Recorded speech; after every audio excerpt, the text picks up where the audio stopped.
د قبر شپه.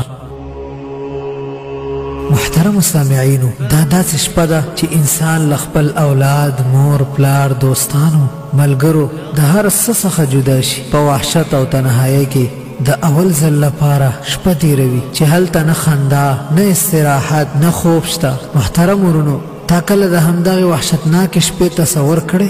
دا هغه شپه ده چې د یارې نه پیغمبرانو، صحابو او د اسلام سترو علماو جړلي دي. دا هغه شپه ده شاعرانو یې په ویر شعرونه لیکلي دي. دا هغه شپه ده چې مقررین په تقریرونو ستړي شو.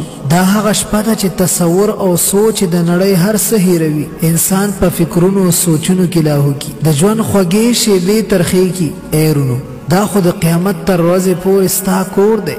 دا هغه خاورون ټاټوبی دی، هغه تنګ ځای، هغه د تیارو غار چې لوس وي نو د انسان ورڅخه کرکه کیږي. که پټ شي د انسان پکې ایثار کړل شي او څه حالت کې به وي. ورونو، قبر د تیارو هغه ډک اور دی. که هلته ته هر څومره په تکلیف یې، که هر څومره په عذاب کې، نو ستا فریاد څوک نه اوري.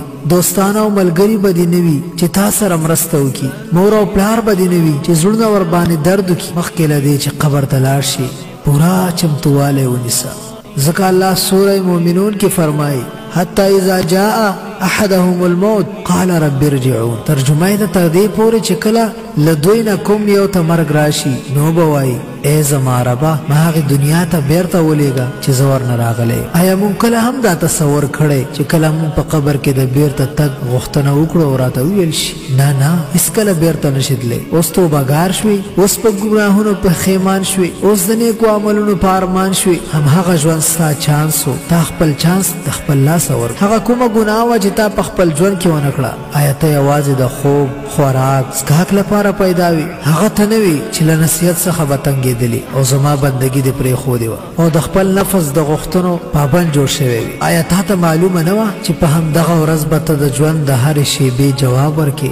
آیا مونځ کول او نور نیک عملونه دروند بار و چې تا یې د وړلو توان نه لرلو؟ اوس توبهګار شوې. آیا موږ تا ته ښه ژوند او ځواني نه وه درکړې؟ همدغه ژوند چې د تېر شو د نیکو اعمالو د کولو لپاره په غوره موقع نه وه؟ آیا ته نه وې خبر چې ته به ضرور مرې او بیرته دنیا ته به ستا تلل نشته؟ آیا موږ ته نه وې خبر کړی چې له مرګ وروسته بل ژوند هم شته چې هغه ابدي ژوند دی؟ آیا تا ته پیغمبرانو دا دعوت نه و در رسولی چې دلته یوازې نیک عمل تا ته غوره ژوند در بخلی شي؟ دې ټولو پوښتنو ته به بې جوابه او په چغو چغو به جاړې، خو بیا به هغه چغې هېڅ ګټه نه درکوي.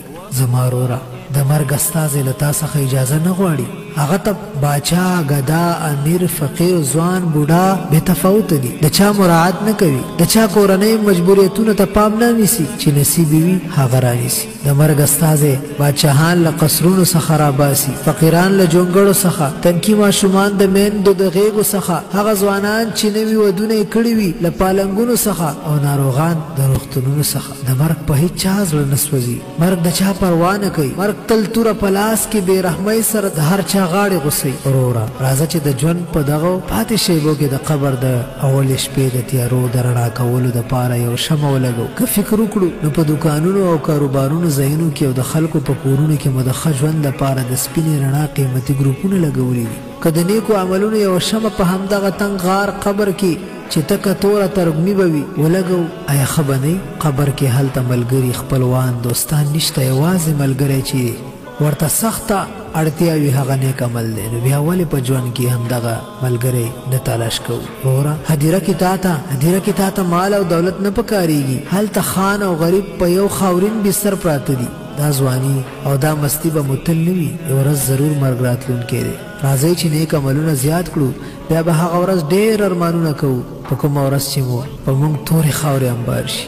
راځئ چې هدیرې ته د عبرت لپاره لاړ شو. هلته نورو مړو ته دعا تحفه یوسو. زموږ د دغې تحفې ته هغوی تل سترګې په لار دي. دا هغه خلک دي چې یو وخت یې زموږ په شان په دې نړۍ کې ژوند کوو، خو اوس بې وسه په سپېرو خاورو کې پراته دي. حدیث شریف دی، نبی کریم صلی الله علیه وسلم فرمایي: كنت نهیتکم عن زیارة القبور فزوروا فانها تزهد في الدنيا وتذكر الاخره. رواه مسلم. ترجمه دا ما تاسي د قبرونو لیدلو او ورتګ څخه منکړی وي، خو اوس ورځي زکه چې غتا استا اخرت در وبته کوي. سو خبره موکړي الله رب العزت دې مونږ ته عمل نصیب کی او د نور ملګرو سره دا خبر نشر کړي چې الله رب العزت تاسو ته هم اجرونه درکړي او ټول ملګرو ته د عمل کولو توفیق نصیب شي. واخر دعوانا الحمد لله رب العالمين.